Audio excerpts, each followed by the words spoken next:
Negar o ego, o eu, orgulho. Deus não quer nossa opinião. Esse exemplo nos mostra que, uma vez que o coração de alguém ame a Deus, suas opiniões e sugestões o seguem e, uma vez que estas venham, Deus sofre.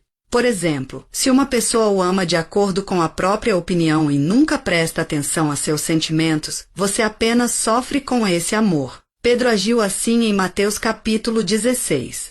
Seu amor pelo Senhor era correto, mas sua boa intenção ao repreendê-lo não.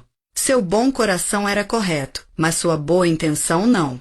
Deus quer o coração do homem e não sua opinião. Você ama seu marido? O segredo, então, é fazer tudo não de acordo com sua intenção e vontade, mas de acordo com a intenção e a vontade dele. Em Mateus capítulo 16, Pedro tinha boa intenção, mas o Senhor disse: "Para trás de mim, Satanás." Hoje muitos amam o Senhor e são zelosos por Ele, mas suas boas intenções nunca foram quebrantadas. Eles expulsam demônios em nome do Senhor, mas o Senhor não os aprova, porque o fazem segundo suas intenções e preferências, e não de acordo com as intenções e as preferências do Senhor. Eles não cuidam da preferência de Deus, mas da preferência dos homens. Portanto, o Senhor disse: "Se alguém quer vir após mim, a si mesmo se negue, tome a sua cruz e siga-me." Negar a si mesmo é negar o ego. A função da cruz é mortificar o ego. Muitas vezes, se não amamos muito o Senhor, não temos tantos problemas, mas, quanto mais o amarmos, mais sofrimentos teremos. Precisamos ver que a cruz vem para lidar com nossas opiniões. A vida e a obra de todo homem caído são sempre conduzidas por seus pensamentos, e, se seu pensamento é forte, torna-se sua opinião. Devido à queda, a opinião do homem se tornou o fator mais forte de direcionamento de sua vida e de suas ações. O coração do homem ama o Senhor, mas seu modo de pensar nunca foi quebrado pelo Senhor. Por essa razão, Deus sempre nos quebra. Alguns estão dispostos a receber quebrantamentos, já outros fogem ao sofrer um golpe. Por exemplo, algumas irmãs realmente amam o Senhor e estão dispostas a servir no local de reuniões. Mas, uma vez que o coração desperte, a opinião também surge. Um exemplo disso é limpar as cadeiras. Mesmo nesse serviço, duas pessoas terão opiniões diferentes. Uma diz que quer limpar as cadeiras com pano seco e a outra insiste em usar pano úmido. Por fim, a que sugere usar o pano seco dirá: "Tudo bem. Se você insiste que sua opinião está certa, eu vou embora. Você pode limpar as cadeiras sozinha." Essa irmã ama a igreja, irmãos? Claro que sim. Mas, se a ama, por que foi embora? Ela foi porque a outra irmã não limpou as cadeiras segundo a opinião dela. Opiniões podem ser um problema mesmo na pregação do Evangelho. Todos os santos são zelosos e estão dispostos a fazer parte da equipe do Evangelho.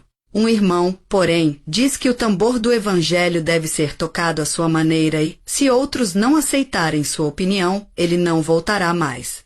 Todos temos de aprender a lição de que em todo serviço devemos levar o coração, mas não a opinião.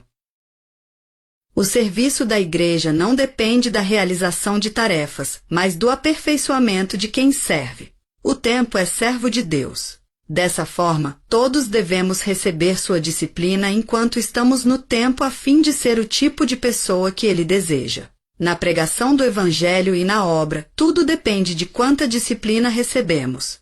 Podemos usar as irmãs que limpam as cadeiras como exemplo. A irmã que coordena o serviço talvez não seja tão boa quanto você, pois você é inteligente e capaz. Sua opinião talvez seja muito boa, então, se as irmãs não a ouvem, você não volta a servir.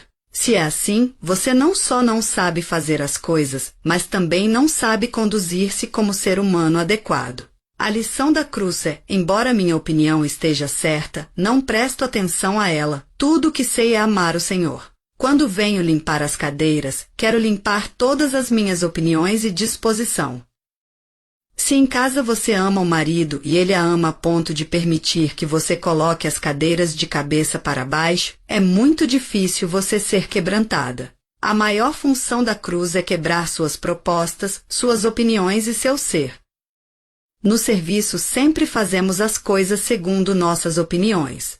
Além disso, quanto mais amamos o Senhor, mais opiniões temos. A carne está oculta no amor pelo Senhor. Como sabemos disso? É porque a carne está oculta nas opiniões, e as opiniões são, na verdade, veneno recoberto de açúcar. Quando as pessoas não aceitam nossas opiniões, nossa carne logo se expressa. Se fazemos algo bem feito, mas os outros insistem em dizer que não, nossa carne logo se expressa em nosso mau humor. Todos são iguais. Antes de pedirmos ajuda a alguém, ele não tem opiniões, mas, uma vez que lhe pedimos ajuda, todas as opiniões virão com ele. Quando o amor vem, as opiniões o seguem. Todavia, quando elas vêm, Deus as quebranta. Algumas pessoas, devido ao temor do quebrantamento do Senhor, deixam de amar. Havia um irmão que amava o Senhor e estava disposto a oferecer seu dinheiro e esforços à igreja, mas os irmãos com os quais se reunia não eram muito bons com ele. Isso o desencorajou. Em termos de serviço, pode ser que os irmãos não tenham visto as coisas direito e talvez ele estivesse certo. No entanto, em termos de sua pessoa, era o Senhor que queria lidar com ele por meio dos irmãos. Quando lemos os evangelhos, vemos que Pedro gostava muito de dar opinião e sempre cometia erros. Em Mateus capítulo 17, o Senhor e os discípulos foram a Cafarnaum. Enquanto o Senhor estava na casa, os que cobravam o imposto do templo vieram a Pedro e perguntaram: "Não paga o vosso mestre as 2 dracmas?" Pedro respondeu sem hesitação: "Sim." Aqui vemos que ele deu sua opinião e deixou sua posição. Ele deveria ter voltado a casa e perguntado ao Senhor se ele pagava ou não o imposto. Ele não o fez, antes disse: "Sim." Então, ao entrar na casa, o Senhor lhe perguntou: "De quem cobram os reis da terra impostos ou tributo? Dos seus filhos ou dos estranhos?" Pedro respondeu: "Dos estranhos." E o Senhor disse: "Logo, estão isentos os filhos." Todavia, para não causar tropeço, o Senhor pagou o imposto. Quando Pedro disse sim, o Senhor disse não. Quando Pedro disse não, o Senhor disse sim. O Senhor fez isso de propósito para lidar com Pedro. Além disso, como o imposto foi pago? A maneira foi que o Senhor pediu a Pedro que fosse pescar. Isso por certo o incomodou. O Senhor lhe disse que pegasse o primeiro peixe que fisgasse, tirasse um estáter, moeda de ouro ou prata, de sua boca e o usasse para pagar o imposto. Isso é muito significativo. Se eu fosse Pedro, ficaria perplexo. Por que o Senhor o tratou dessa forma? Foi principalmente para lidar com sua opinião, porque Pedro sempre falava primeiro. Porém, em Atos vemos que Pedro já fora transformado. Nesse tempo ele havia sido disciplinado cabalmente e não tinha nenhuma opinião. Quando os governantes entre o povo vieram e levaram Pedro e João, proibindo-os de pregar em nome de Jesus, Pedro lhes disse que, embora eles o tivessem proibido de falar, se Deus quisesse que ele falasse, ele teria de falar. Seu coração e pensamentos foram quebrantados por Deus. No Antigo Testamento, o rei Davi sentiu que devia preparar um santuário para Deus, visto que ele próprio morava numa casa de cedro. Portanto, colocou a arca de Deus sobre um carro de bois, tirou da casa de Abinadab, de Baalá de Judá, e a levou à cidade de Davi. No caminho, quando passaram pela eira de Nacon, os bois tropeçaram e a arca de Deus começou a cair. Então Uzá estendeu a mão e a segurou. Ao fazer ele isso, Deus o feriu. Depois que Uzá morreu, Davi indagou se havia feito algo errado. Mais tarde, entendeu que isso aconteceu porque Deus não se agrada da força do homem. Como resultado, na vez seguinte, Davi fez com que os sacerdotes levassem a arca de Jeová. Quando tinham andado 6 passos, Davi sacrificou bois e carneiros cevados, cingiu-se com uma estola sacerdotal e dançou com toda a sua força diante do Senhor. Essa história nos mostra como Deus rejeita os pensamentos e a capacidade humana.